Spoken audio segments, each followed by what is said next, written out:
मरणा आधी सावध व्हावे, कीर्ती करुनी मरावे, जन्म घालू नये वाया, मानवाची उत्तम काया। नामा म्हणे मनुष्य जन्म, सर्व जन्माहुनी उत्तम, जन्म घालू नये वाया, मानवाची उत्तम काया। नागेंद्र हराय त्रिलोचनाय भस्मांगरागाय महेश्वराय, नित्याय शुद्धाय दिगंबराय, तस्मै शिकाराय नमः शिवाय। करोनी विनवणी पायी ठेवितो माथा, परिसावी विनंती माझी पंढरीनाथा, आता मज साहित्य करावे देवा तुझी घे सेवा, सकळ गुवा गुण विठाला विठाला।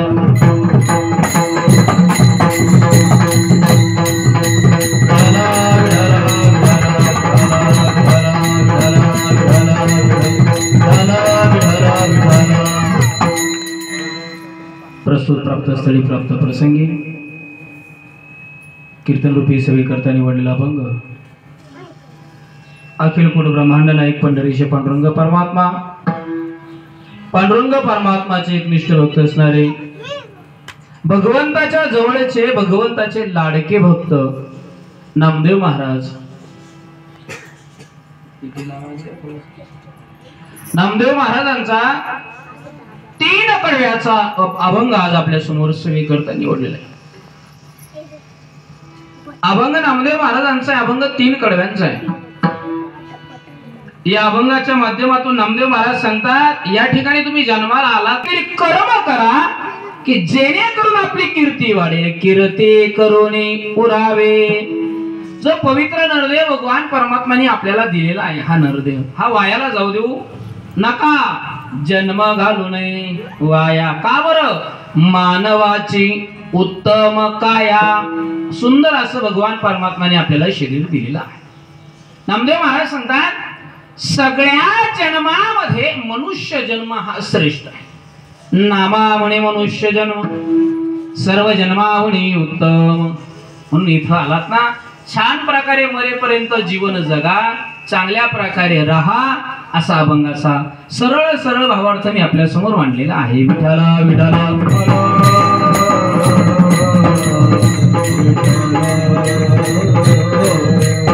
अभंगावर चिंतन करण्यापूर्वी थोडा परिहार देणं आवश्यक असतो, तो असा,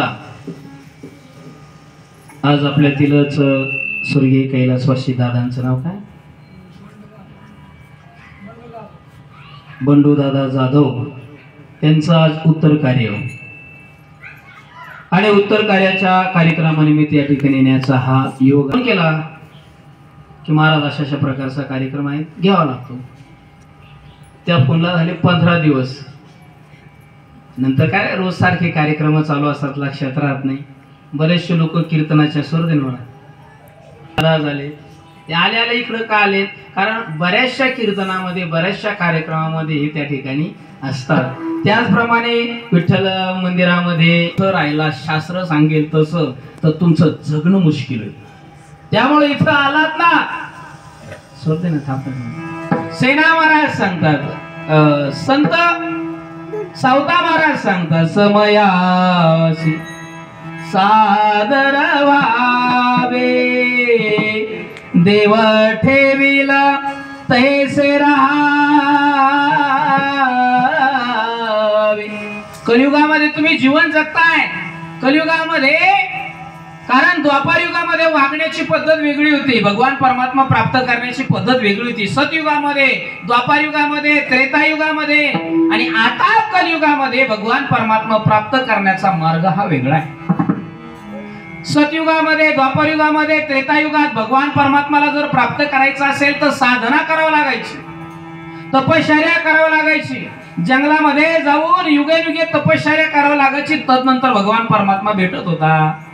आता कलियुगामध्ये करावे कीर्तन तेरे नारायण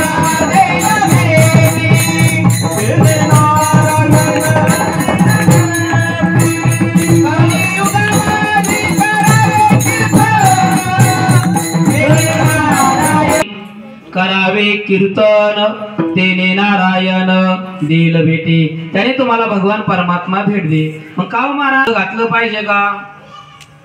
नेमके याच्या पाठीमागचं कारण मी मांसा काय, दोन प्रकारचे कारण मी तुमच्या समोर मांडेन. का बरं सुतक पाळतात? बरं एखादा व्यक्ती मारल्यानंतर तुम्ही सुतक पाळता ना, काय कारण काय त्याचं? माहिती नाही. चाललंय आपलं जगणं, लोक सांगत्यात चाललंय दावा करायचा, पण का दावा करायचा? माहिती नाही. दाव्याला असते गंगेतच का टाकाव्या, लोक टाकतात म्हणून चला आपण पैठणला झाला, नाही पैठणला काय गावला टाकाव. अरे पण का कळायला पाहिजे. एखादं काम आपण करतो, काम करून जर मोबदला मिळाला नाही तर काम हे व्यर्थ आहे. काय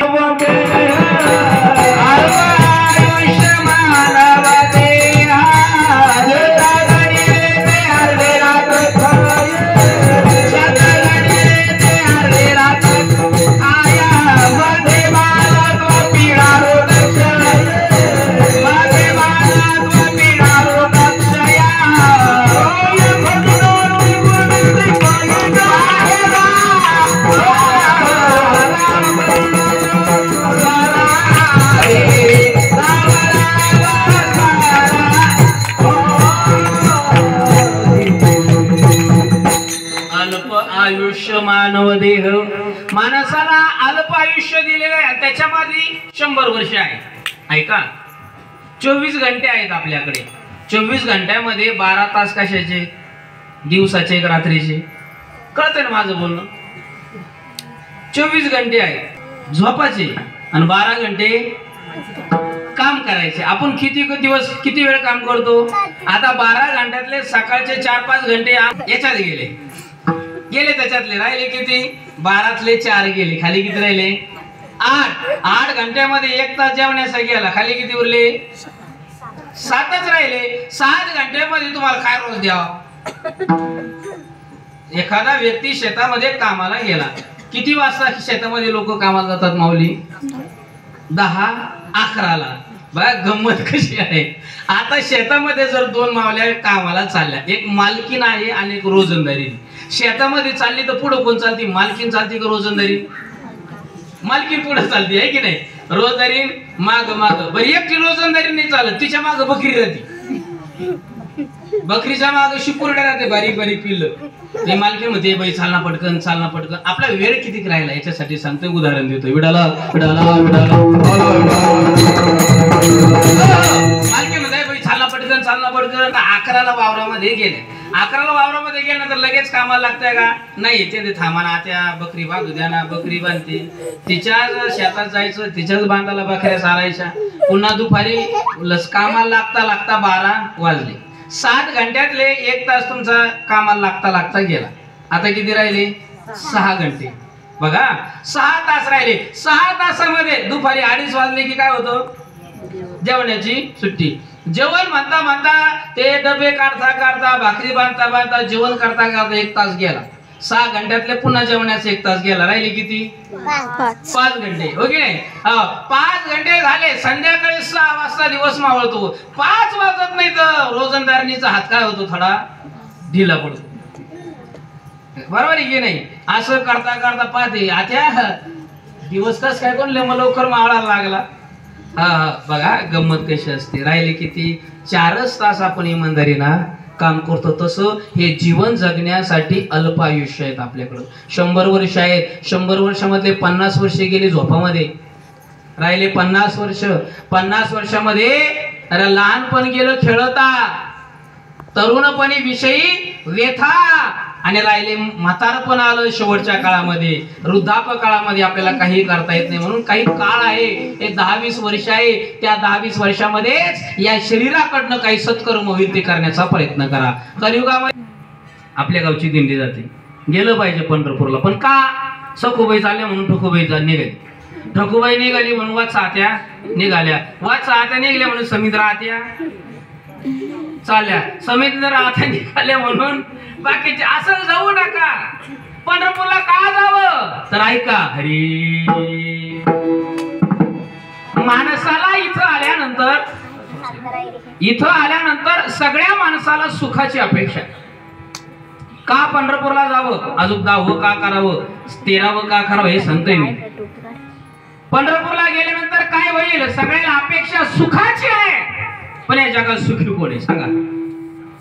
जो देखे सो दुखिया बाबा, सुखिया कोई नहीं, राजा दुखिया. सगळेजण दुःखी आहे. श्रीमंताला वाटतं गरीबाचं चांगलं आणि गरीबाला वाटतं श्रीमंताचं चांगलं. एवढंच चालू आहे. तुम्हाला वाटतं माझं बरं, मला वाटतं तुमचं चांगलं. हे लक्षात घ्या. शहरातल्या लोकांना वाटतं ग्रामीण भागातले लोक चांगले, आणि ग्रामीण भागातल्या लोकांना वाटतं शहरातल्या लोकांना चांगले. असं नाही. असंच जीवन जगतोय आपण. लहान याला वाटतं मोठ्याचं चांगलं, आणि मोठ्याला वाटतं लहान्याचं चांगलं आहे. दोघाला वाटतं मधल्याचं लय भारी, पण मधलीलाच माहित राहतं मधल्याच किती पाहिजे. दिवस दादा आपण असंच जीवन जगतोय. आणि हे खोटं आहे, हे सत्य नाही महाराज. आपल्याला वाटतं ते चांगले. हा सगळे जण दुःखी आहे. अपेक्षा कशाची आहे? सुखाची. मग खरं सांगा, सुख मिळालं का? कोणाला प्राप्त झालं? लहान होते त्यांना असं वाटलं मोठं झाल्यावर सुख मिळेल. झाले मोठे, मिळालं का?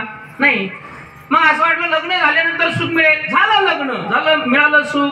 नाही. वाटलं मुलं बाळ मोठाले झाल्यानंतर सुख मिळेल. मुलं झाले, मोठाले झाले, सुना आल्या, नातू झाले, सुख मिळालं का? सर्व सुखाची आशा जन्म गेला. मग महाराज असंच जीवन व्हायला चाललंय. मग सुख कशात आहे? सुख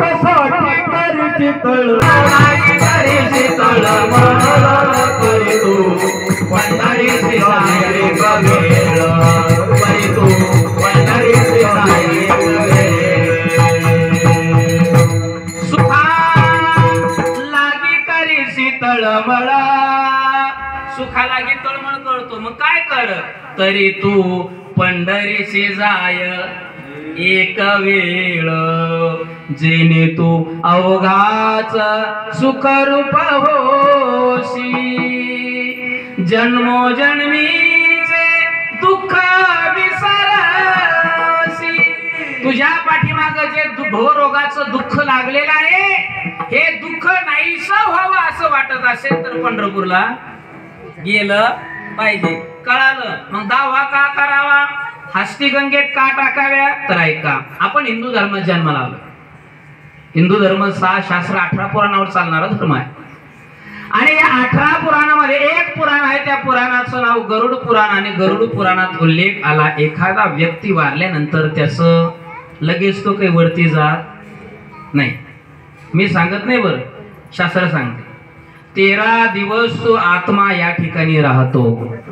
13व्याचा नैवेद्य प्राशन ग्रहण केला की तदनंतर तो पुढच्या गतीला लागतो. उदाहरणार्थ आता बंडू दादा इथून गेले, शास्त्रानुसार 13 दिवस तीच राहणारे, नैवेद्य खाल्ला का नाही, मग आज दुपारा नैवेद्य खाल्ला की ते पुढच्या सद्गतीला, हे शास्त्र सांगतंय. आज कुठून तरी ते बघत असेल आणि समाधान वाटत असेल, माझ्या मुलांनी, माझ्या भावांनी, माझ्या सुनांनी, माझ्या बाकीच्या आप्तेष्टांनी मला पुढची सद्गती चांगली प्राप्त व्हावी याच्याकरता भजन केलं, कीर्तन केलं, नामस्मरण केलं. मग नामस्मरण का करावं 10व्याला 13व्याला? कशा करता महाराज लोकांना बोलवायचं, कीर्तनाला चला चला, फळाफळ मरमर मरमर. कारण ऐका दादा, आपल्याकडनं कळत न कळत पाप घडत, आपल्याकडनं कळत न कळत पाप घडत. महाराज तुम्ही, मी महाराज म्हणून काय, देवाच्या दरबारामध्ये असं आहे, मनुष्य मारला तरी तेवढंच पाप आणि मुंगी मारली तरी तेवढंच पाप. देवाच्या दरबारामध्ये मनुष्य मारला तरी तेवढंच पाप आणि मनुष्य मारला तेवढंच पाप. मग आतापर्यंत विचार करा, आपण किती मच्छर आणले, किती मच्छर आणले. आपल्या खांद्यावरचा नाही, दुसऱ्याच्या खांद्यावर बसला असत तो सुद्धा आपण मारला. कळत न कळत हे पाप घडत. इथं सूट आहे, मनुष्य जर गाडी खाली आला तर त्याला शिक्षा आहे. कुत्र गाडी खाली आलं मेलं तर त्याला काही शिक्षा नाही, पण देवाच्या दरबारामध्ये ते पाप गृहीत धरल्या जातं. मग हे पाप जळत कशाने? जळेल किती अग्नीमध्ये जळा, हे पाप जळत नाही. हे पाप तुम्ही किती पाण्यात बुडवा, हे पाप बुडले जात नाही. हे पाप तुम्ही असं कळत न कळत घडलेलं पाप किती जमिनीमध्ये काढा, नाही काढल्या जात ते. म्हणजे जळत कशाने? तर ऐका, घेता नाम विठोबा, घेता नामाचा महिमा, वेद शिनली झाली सीमा. कोणाचं पाप जळालं? ऐका, वाल्या कोळी महात्यारी, नामे तारीला निर्धारी. वाल्या कोळ्याचा वाल्मिक ऋषी झाला दादा ना, फक्त देवाच्या नामस्मरणाने. आमच्यातून गेलेली दादा कर्मधर्म संयोगाने वरती गेल्यानंतर हा जीव पितृलोकामध्ये जातोय. शास्त्र सांगते त्याला पुढची सद्गती प्राप्त होण्यासाठी 1 वर्ष लागत. 1 वर्षभर हा जीवात्मा वरती त्या ठिकाणी पितृलोकामध्ये राहतो. जसं वरती देवगण आहे, राक्षसगण आहे, तसेच पितृगण सुद्धा आहे. मग हा आत्मा, मग तुम्ही माणसाला महाराज तुम्ही पाहिलं का? मी जर पाहिलं असत मी जर राहिलो, शास्त्र सांगताय तुका म्हणे नाही विश्वास ज्या म्हणी पाहावे पुराणी. पुराणामध्ये हे सांगितलेलं आहे. हा आत्मावरती गेला, पितृलोकामध्ये थांबून पुढच्या गतीला नेतात. जर पुण्य केलेलं असेल तर यम लोक तिथं गेल्यानंतर त्याला विचारतात, करे बाबा पंढरपूरला गेलता का? नाही, धरा याला. यम लोक सांगतात धरा याला. बर, करे सप्ताहाला गेलता का? गेलतो. कीर्तनाला गेलतो. याला मोकळं सोडा, याला सोडा. बरोबर. करे वर्गणी दिली का? दिली होती, वर्गणी दिली ती. सप्त्याची वर्गणी, दिंडीची वर्गणी दिली, सप्त्याची वर्गणी दिली. याला मोकळं सोडा, हा पुण्यवान आहे, याला पालखीत बसवा आणि याला पुढच्या लोकांमध्ये नेऊन सोडा. आणि जर पापी असेल मग याला धरा, याला बांधा.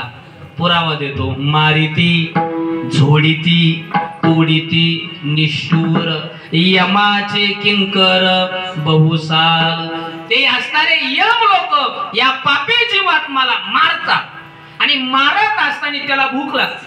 वरती 1 वर्षभर लागतं त्याला जाण्यासाठी. मग भूक लागल्यानंतर त्याला खायला काही भेटत नाही. जर अन्नदान केलेलं असेल, पुण्य दान केलेलं असेल, मग ते सांगतात करे बाबा काही पंगत घातली पिकतो हा, मग एक काम कर, याला जाऊ दे रे पंक्तीला आपल्या, यम सांगतात बरं. अन्नदानाचं हे फळ आहे. दिंडीला पंगत दिली ती, हा अरे याला जाऊ दे अन्न क्षेत्रामध्ये. करे वारकऱ्याला चहा पाहिजे, जाऊ द्याला. एक उदाहरण सांगतोय तुम्हाला. अन्नदान असेल, कुठलं धर्मक्षेत्र असेल, चांगलं कार्यक्षेत्र असेल, त्याची फळश्रुती त्या जीवात्म्याला दादानो तिथं प्राप्त त्या नाही. जाधव परिवाराचा योगायोग आहे, बंडू दादाचा योगायोग आहे. दादा बरेचसे आमचे महाराज लोक दहाव्या तेराव्याचं खात नाही आणि आम्ही खाल्ल्याशिवाय जात. हा योगा खरं सांग, सत्य सांगतोय. रोज आम्ही दहाव्याचं त्या आज योगायोगाने सांगा. अलीकडचे जे दादा आहेत तरुणपणाने गेले व्यक्ती, घरामध्ये लहान पोरं किरकिर करत असेल तर आपण सवासणी जेव घालतो का? म्हणजे दर शनिवारी काय जेव घालतो आपण? म्हणजे कोणाच्या नावाना? गेलेल्या व्यक्तीच्या नावानं. मला खरं सांगा, तुम्हाला पोरं भेटतात का म्हणजे जेव घालायला? नाही भेटत. आज योगायोगाने एवढे वारकरी मुलं तुमच्या दारामध्ये जेवतात, याच्यापेक्षा वेगळे म्हणजे कोणते भेटणार आहे? हा, त्याच्यामध्ये मी एक घोड म्हणजे आहे. तुम्ही माहिती पुढे ना विनोदाचा भाग सोडा, ही सत्यता आहे. आणि हे फळ वरतून जर ते बघत असेल तर म्हणतील माझ्या दारात माझ्या नावाने वारकरी जेवतात. हे फळश्रुती त्यांना तिथं प्राप्त होते. म्हणून 10व्याला 13व्याला भजन कीर्तन नामस्मरण करावं. का? की दादा आमच्यापासून तुम्ही गेलात, मागं वासना ठेवू नका. तुमच्या नावाने तुम्हाला चांगली सद्गती प्राप्त व्हावी याच्याकरता आम्ही भजन कीर्तन नामस्मरण करावं. म्हणून 10वं 13वं श्राद्ध आहे. विठाला विठाला.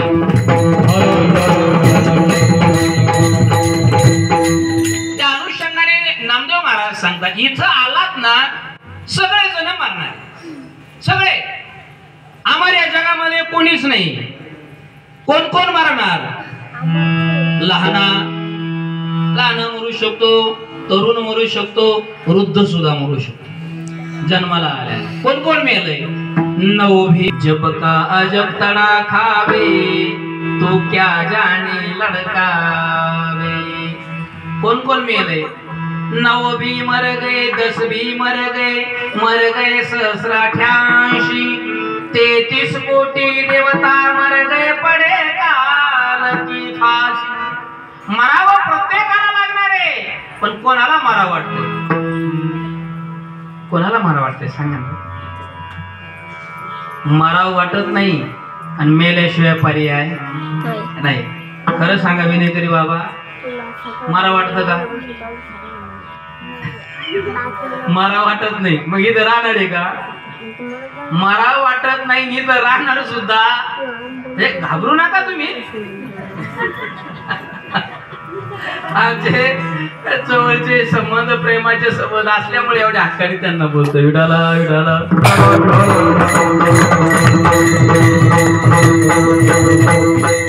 पर्याय नाही. मग महाराज सांगतात मारणार आहात. एक जण म्हणता महाराज मी अजिबात मारणार नाही. महाराज म्हणतात अरे दादा मारावं लागतं. अरे नाही नाही महाराज मी जाणार. आपल्या पाहुण्याचा दवाखाना आहे. अरे दरी नाही नाही कस काय मारलं नाही? मी जर आजारी पडलो तर मी कुठं जाईल? दवाखान्यात.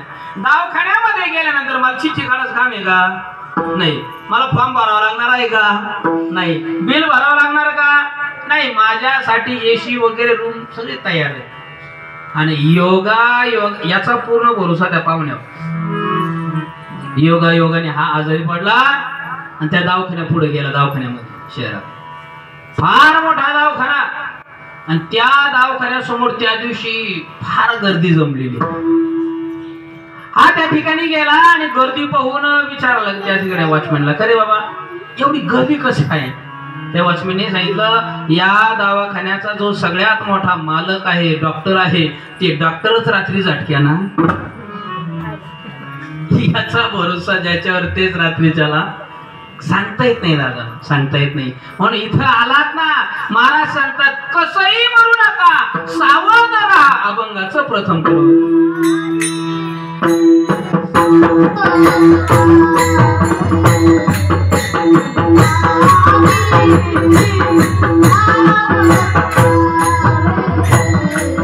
मनना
मरणा आधी सावध व्हा. सावध होऊन काय करा? सावध कीर्ती करोनी. माणसाचा क्षणाचा भरोसा नाही. तालुक्याच्या गावाला गेलेला व्यक्ती वापस येईल की नाही याची गॅरंटी नाही. मार्केटमध्ये गेलेला वापस येईल की नाही याची गॅरंटी नाही. दुकानामध्ये गेलाय वापस येईल की नाही याची गॅरंटी नाही. एखादा ताटावर बसलाय त्याचं जेवण पूर्ण होईल की नाही याची शाश्वती. मरावे परी कीर्ती रूपी उरा.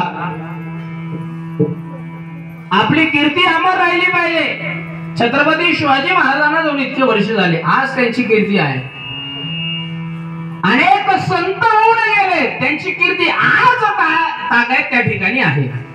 काय केलं संतांनी? आपल्याला जागरूक केले. स्वतःच्या संसाराचा विचार न करता समाजासाठी अहोरात्र झटत राहिले ते संत, म्हणून त्यांची कीर्ती आहे. असं काहीतरी कर्म करा. मरणादे सावध व्हा. देवाचं भजन करा. कारण हे शरीर आता मिळालंय, पुन्हा प्राप्त होईल की नाही गॅरंटी. पुन्हा माणसाचं नरदेह मिळेल की नाही सांगता येत नाही महाराज. आता मिळालंय म्हणून महाराज सांगतात सावध होऊन भजनी लागा. देव करा कैवारी. अहम वाग्या सोम वाग्या प्रेम नगरावारी. सावध होऊन भजनी लागा. देव करा कैवारी. मल्हारीची वारी माझ्या मल्हारीची वारी. त्यामुळे भजन करा, नामस्मरण करा. मरणाआधी सावध व्हावे. कीर्ती करोनी उरावे. इथं आला दादानं जन्म व्हायला जाऊ देऊ नका. हो नका जन्म व्हायला जाऊ. आज असं झालंय, तरुणपणामध्ये जीवन जगत असताना आपल्याला भगवान परमात्माचा मार्ग कळत नाही, रस्ता दिसत नाही. आणि जसं जसं वय झालंय तदनंतर आपल्याला भगवान परमात्मा आठवतो. तरुणपणात नाही आठवत. तरुणपणामध्ये आपण होता कोण जाईल मंदिराकडे. वय झालं की भगवान परमात्म्याची आठवण येते. आणि या जगामध्ये मन शांत व्हावं अशी एकच जागा राहिलेली आहे. मन आपलं पवित्र राहील, मन स्वच्छ राहील आणि आत्म्याला जीवाला समाधान मिळेल अशी एकच जागा शिल्लक राहिलेली आहे. त्या जागेचं नाव आहे भगवान परमात्माचं मंदिर. दुसरीकडे लोकांनी करोडो रुपयाचे बंगले बांधले, अरब रुपयाचे बंगले बांधले, एवढ्या भारी भारी स्टाईलच्या फरशा बसवल्या. आरशात बघायचं काम नाही, फरशीत पाहिलं तर सगळं चेहरा दिसतोय. पण त्याच्यामध्ये म्हणा सोफा सेट असेल, कितीतरी वेगवेगळ्या पद्धतीचे सोन्याचे भांडे केले. सोन्याचे कशाला? जेवायला तर कधीच केले. विदेशामध्ये मी फक्त न्यूज ऐकली वाचली. सोन्याचे भांडे, सोन्याचे. पण लक्षात घ्या, मनाला समाधान नाही. जो व्यक्ती पांडुरंग परमात्म्याच्या मंदिरामध्ये जातो, त्या भगवान परमात्माकडे एकदा प्रेमाने बघतोय, मन तृप्त होतोय, मन समाधान होतोय, संसारामध्ये सुख मिळत नाही. म्हणून इथं आलात ना, चांगल्या प्रकारे जीवन जगा. बरोबर आपल्याला 12:30ला पूर्ण विराम द्यायचा आहे. 15-20 मिनिटांमध्ये कार्यक्रमाला समारोप करायचा आहे आपल्याला. म्हणून प्रार्थना करतो दादांनो सगळ्याच्या विडाला विडाला.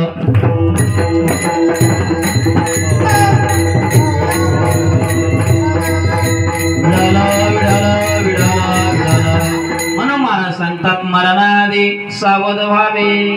कीर्ती करोनी पुरावे. जन्म घालू नये वाया. मानवाची उत्तम काया. मला हेच कळत नाही आपल्याला झालं तरी काय चालू, नेमकी माणसाला झालंय काय? आज माणसं माणसापासून तुटत चालले. थाटाकले सुरले. पूर्वीचा काळ किती गोड होता. माणसाकडं राहायला माळदाचे घर होते, माळदाचे घर. पण माणसाला त्यांच्या पेशा वाढत नव्हत्या आणि पेशा कमी होत. त्या पांढऱ्या पेशा, ढवळ्या पेशा नव्हत्या कमी होत. ही सत्यच आहे. अरे घरामध्ये जर पंचपक्वान्नाचा स्वयंपाक बनवला तर एक ताट दादांनो आपण शेजारच्या द्यायचो. आणि आता घरात जर पंचपक्वान्नाचा स्वयंपाक बनवायला लागले, जर भजे काढायला लागले तर मम्मी सांगते बाब्या ए बंटी बंटी दार लाव, खिडकी बंद कर. शेजारच्या बाबा घरामध्ये तुम्ही वास जाऊन देत नाही भाज्याचा. नाही खरंय महाराज, कुठं चालली आपली माणुसकी, कुठं चाललंय आपलं प्रेम. अरे एखाद्याच्या पायात जर काटा घुसला तर चार लोक वळवायचे, कोणता काटा येड्या बाबळीचा आहे चांगल्या बाबळीचा आहे. थांब मी काढते. म्हातारी काढायची, काकू काढायची, कोणी कोणी काढायची. आणि आज एखादा व्यक्ती, एखादा मुलगा रस्त्यावरून गाडीहून जरी पाळला आपण थांबत नाही, आपण बघत सुद्धा नाही. जवळचा ही परिस्थिती निर्माण झाली. कुठे चाललाय? परवाची गोष्ट आहे, एका माऊलीने स्वतःच्या पुतण्याला विहिरीमध्ये ढकलून दिले. पण मी वाचली दादा ही बातमी, वाचली मी परवाच्या पेपरला का कालच्या पेपरला होती. कुठं चाललाय लोक बघा ना कशा करता. तो संपला, त्याला एकूच एक मुलगा आहे, पुतण्या म्हणजे भावालाच ऑपरेशन केलेलं एकुलते एक पोरग आहे, त्याची मुलगी लग्न करून चालल्या जाईल. आज आपण एकत्रच आहो, उद्या त्याचा वंशाचा दिवा मिटला म्हणजे सगळी जमीन कोणाच्या नावावर? माझ्या पोराच्या नावावर. आता गेले जेलमध्ये, आता कोणाच्या नावावर गर्दी, आता काय दिवे लावत्या. हे जग चाललंय कुठं हे समजत नाही. पैसा करता. अरे रावणाच्या घराच्या विटा सोन्याच्या होत्या, काय गथुडं बांधून दिलं रावणाने? अरे रावणाने काही दिलं नाही, तुम्ही आम्ही काय देणार? अरे पायातलं काढून घेणार, हातातलं काढणार, नाकातलं काढणार, गळ्यातलं काढणार, कानातलं काढणार, नाही काढणार नाही असं होणार नाही. आणि त्या दिवशी जर नाही काढलं तर सावडण्याच्या दिवशी तरी गोळा करतात महाराज. ही सत्यता आहे. नका माणुसकी व्हायला जाऊ देऊ. कीर्तन कमी आहे का, पण माणसाने माणसासोबत माणुसकीने जीवन जागा ही काळाची गरज आहे. काळ बदलत चालला. अरे गेलेली सत्ता मिळेल, गेलेली सत्ता मिळेल, संपदा मिळेल, पैसा मिळेल, गेलेली खुर्ची मिळेल, पण नजरा आड गेलेला व्यक्ती पुन्हा नाही नजरा समोर आहे.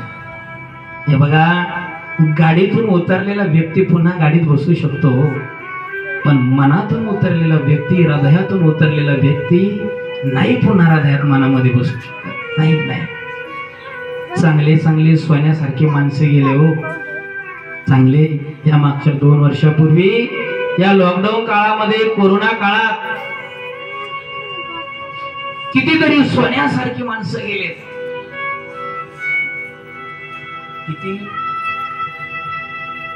किती करोडो रुपये खर्च केल्यानंतर पुन्हा ते येतील. किती सातबारे त्यांच्या नावावर केल्यानंतर ते येतील. किती बंगले त्यांच्या नावावर केल्यानंतर ते येतील. नाही येणार महाराज, नाही. जोपर्यंत आहे ना तोपर्यंत प्रेमाने राहावं. मी रोज कीर्तनामधून बोलतोय, रोज जवळच्या माणसाला जीव लावा.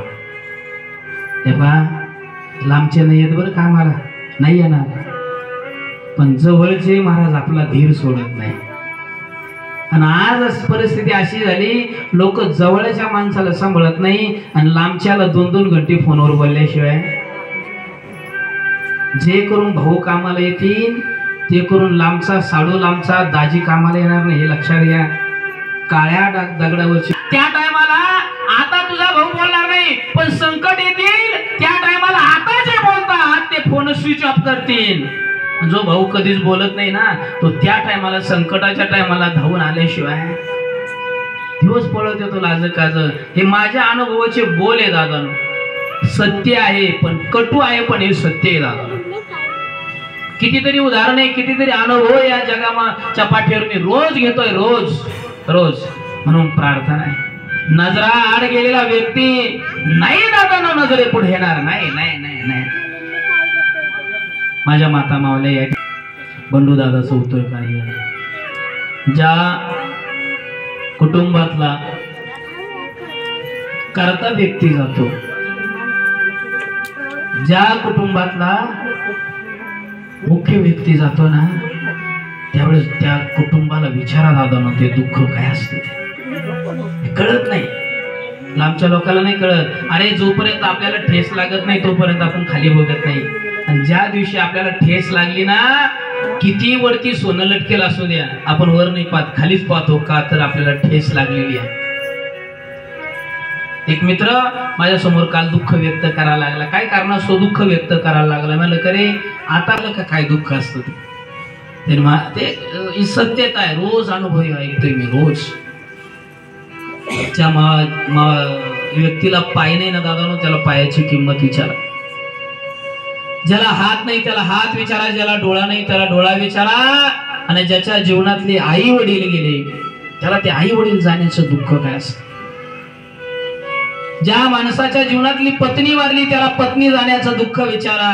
आणि ज्या माऊलीच्या सोबतचा सवंगडी मित्र पती वारलाय त्या माऊलीला विचारा दादा, पती जाण्याचं दुःख काय असतं ते सत्य काय.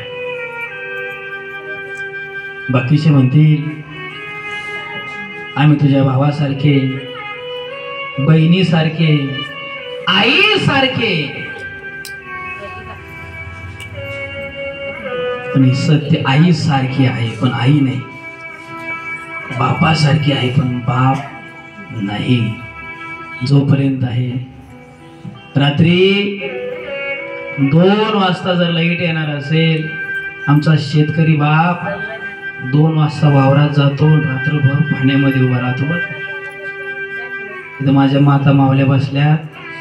माता मावल्या खरं सांगा इमानदारीने, तुम्हाला माहेर किती दिवस आहे? माहेर जोपर्यंत तुमचे आई वडील आहे तोपर्यंत. आणि एकदा तुमचे आई वडील गेले तुमचं माहेर पण संपलं.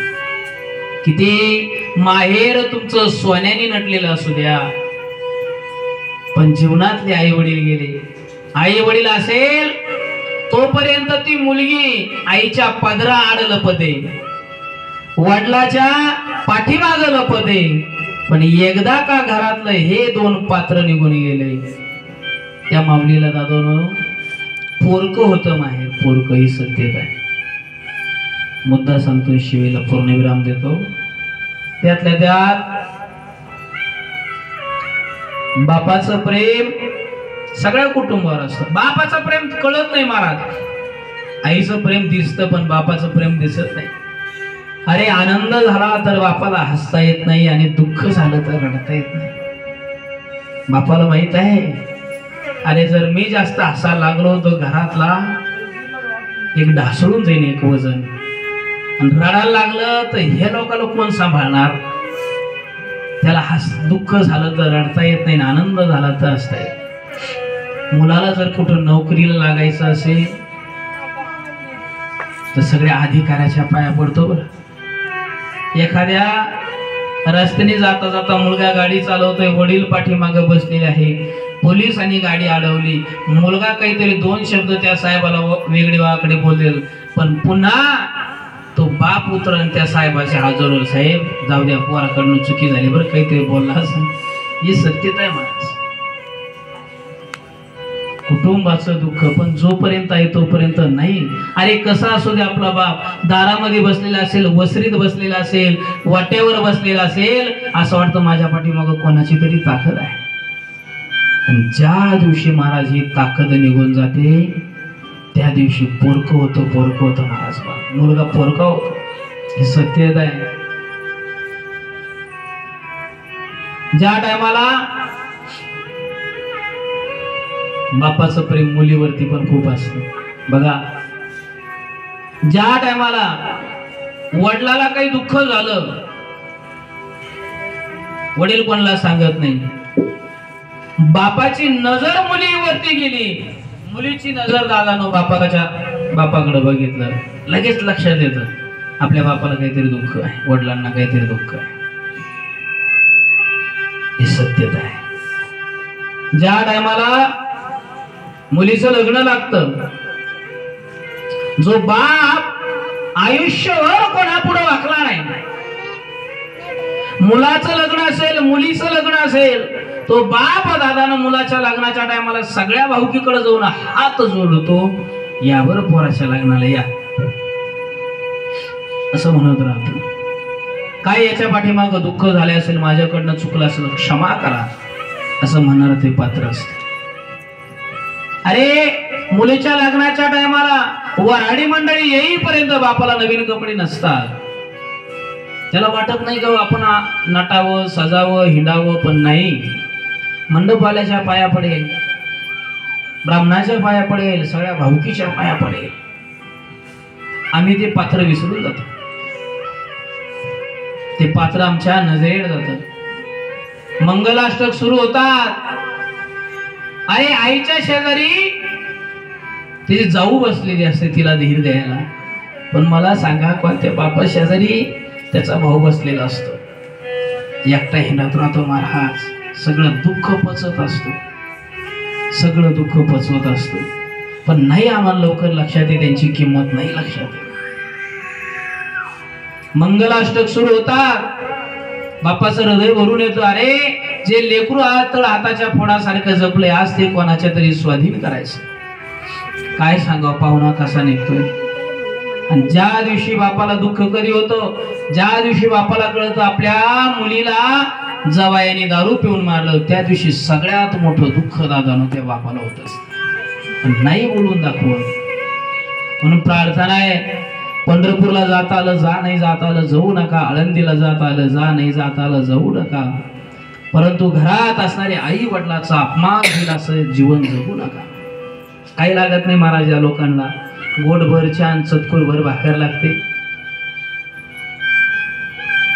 घरामध्ये जर हे पात्र असेल आई वडिलाचं, असं वाटतं घर भरलेलं आहे बरं का. सोप्यावर बसल्या बसल्या घराकडे बाकीच्या लोकांची नजर जात नाही. पण घरामध्ये एक वजनदार व्यक्ती पाहिजे, त्याचं नाव दादानं वडील आहे. आणि सोबती निघून गेला, सवंगडी निघून गेला की दुःख फार मोठं असतं. ज्याच्या जीवनातले जवळचे लोक गेले, ज्याचा भाऊ गेला त्याला भाऊ जाण्याचं दुःख विचारा काय असतं. जवळचा व्यक्ती गेल्यानंतर म्हणून प्रार्थना आहे, आज स्वर्गीय कैलासवासी बंडूदादा जाधव यांच्या उत्तर कार्यानिमित्त या ठिकाणी येण्याचा योग आला. आज जर वरतून बघत असेल, आज समाधान वाटेल. माझ्या मुलांनी, माझ्या लोकांनी, भावाईनी, पुतण्यांनी, सुनानी, नातवांनी सगळ्यांनी मिळून माझ्या उत्तर कार्यानिमित्त भजन केलं, कीर्तन केलं, वारकरी जीव घातले.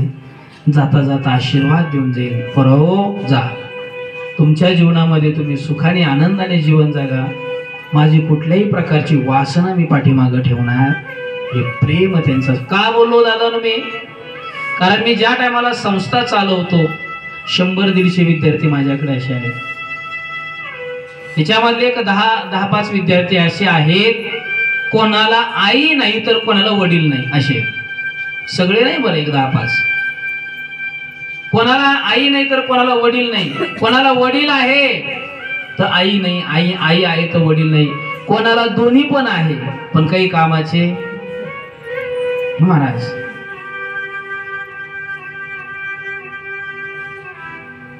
काल एका माऊलीचा फोन आला.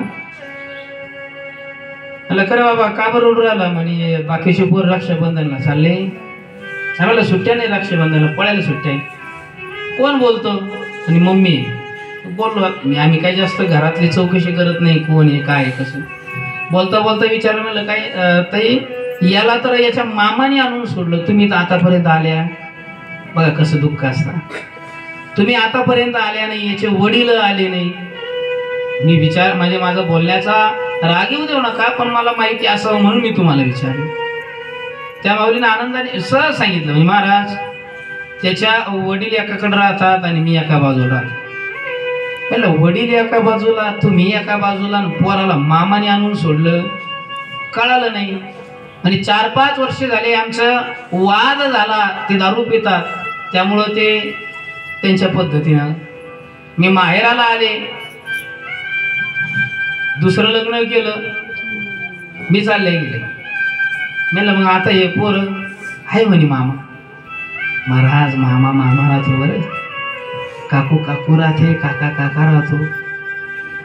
2 महिने झाले कोणीच नाही भेटायला. 2 महिन्यानंतर तिने फोन केला सहज, ते पण लपून.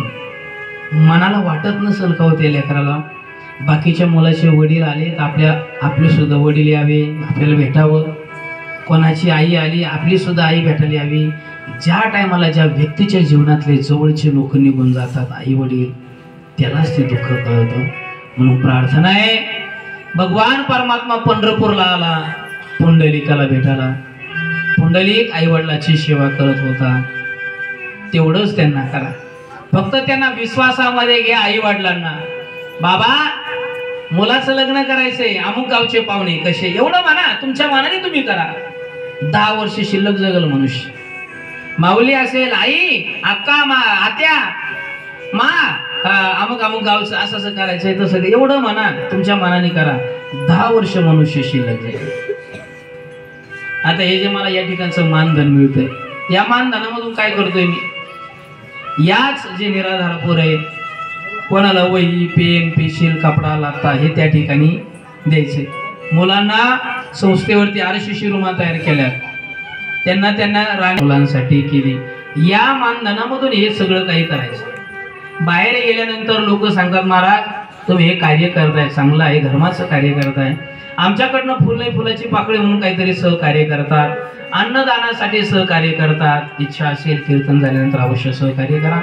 या ठिकाणी स्वर्गीय कैलासवासी बंडू दादा जाधव यांना पुढची सद्गती चांगली प्राप्त हो, ही प्रार्थना त्यांच्या चरणी करूया. त्यांच्या पश्चात असणारे त्यांचे मुलं, माझ्याकडे काही ते कार्ड चिठ्ठी आली नसल्यामुळं मला काही मुलांचं त्यांचं नाव माहिती नाही. त्यांचे मुलं असेल, सुना असेल, त्यांच्या पाठीमाग असणारे सर्व काही जाधव परिवार, यांना या दुःखातून सावरण्याची भगवान परमात्मा ताकद देऊ, ही प्रार्थना त्यांच्या चरणी करूया. आणि झालेली सेवा त्याच पांडुरंग चरणी समर्पित करायची आहे.